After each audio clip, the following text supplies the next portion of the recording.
Comment je calcule les pertes de charge? Donc, je sais que ici, on va me demander d'utiliser les longueurs équivalentes.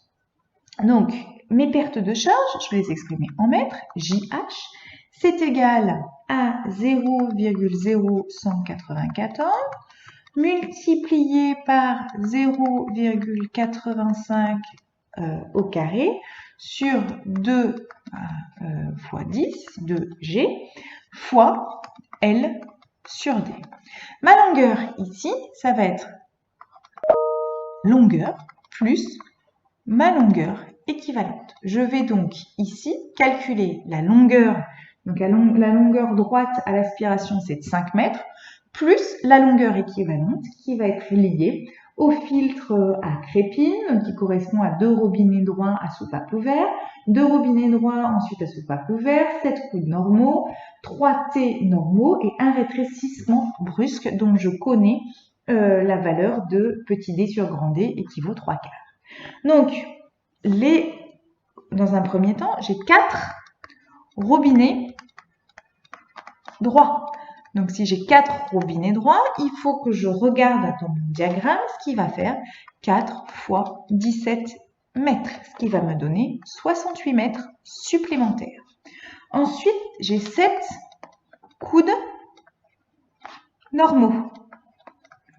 Si j'ai 7 coudes normaux, donc on me disait 90 degrés, à ce moment-là, je vais avoir 7 fois 1,7 mètres, ce qui va me donner un 11,9 mètres. Alors tout ça, cette valeur-là, elle est lue dans le diagramme des longueurs équivalentes en fonction de ce qu'on me donne, des robinets droits, des coudes normaux. Ensuite, j'ai 3 T normaux pareils.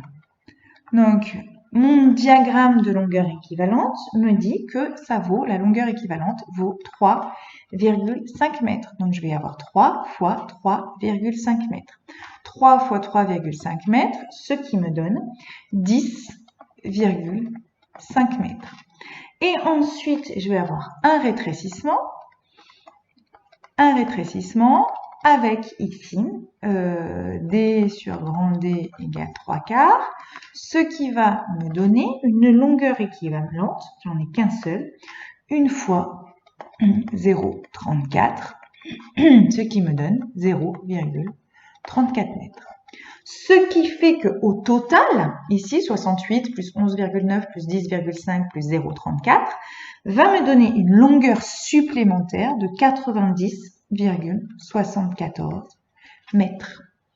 Ce qui va me permettre de calculer ici JH, donc ma longueur, mes pertes de charge exprimées en longueur, donc la longueur des pertes de charge, et cette longueur de perte de charge, elle va être égale à 0,0194 fois ma vitesse 0,85 au carré sur 2G, 2 fois 10, multiplié par ma longueur. Donc ma longueur, j'avais combien? 50 mètres de canalisation.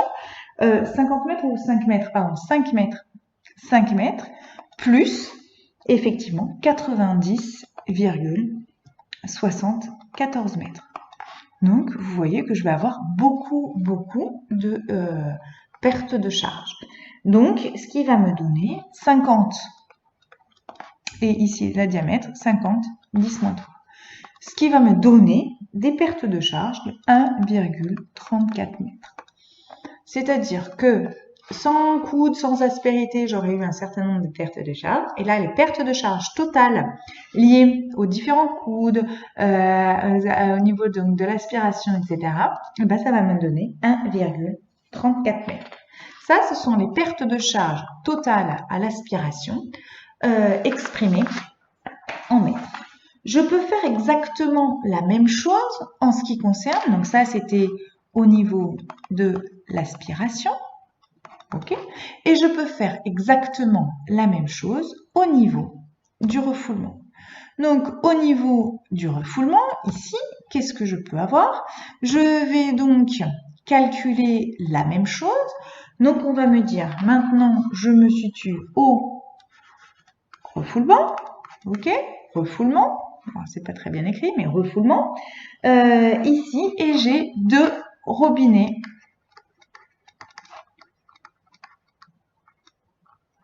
Mince, ça marche plus. 2 robinets droits. OK?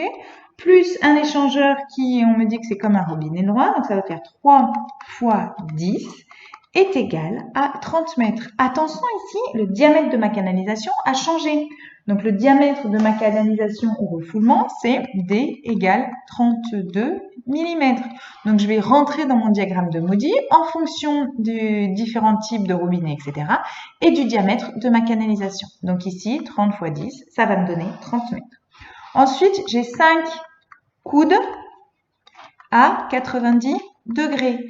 Mes 5 coudes à 90 degrés, ça va faire 5 fois 1, ce qui me fait 5 mètres.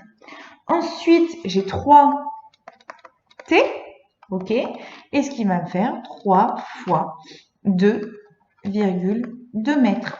Donc, ce qui me donne 6,6 mètres. Et ensuite, j'ai un dernier truc, j'ai un élargissement, ici, élargissement, donc, qui va me dire, mon élargissement, c'est pareil, petit d sur grand D égale 3/4. Et donc, ce qui va me donner 1 fois 0,6, ce qui me fait 0,6 mètres. Ce qui me donne une longueur totale équivalente de 42,2 mètres. Donc, ces longueurs-là, ici, c'est des longueurs que l'on va lire dans le diagramme des longueurs équivalentes. Ce qui va me permettre de pouvoir calculer les pertes de charge régulières JH exprimées en mètres avec lambda. Alors, lambda, j'avais trouvé 0,031 multiplié par 2,07 au carré sur 2 fois 10, multiplié par 10 plus 42,2 sur 32, 10 moins 3. Je vais donc ici avoir des pertes de charge JH exprimées en mètres.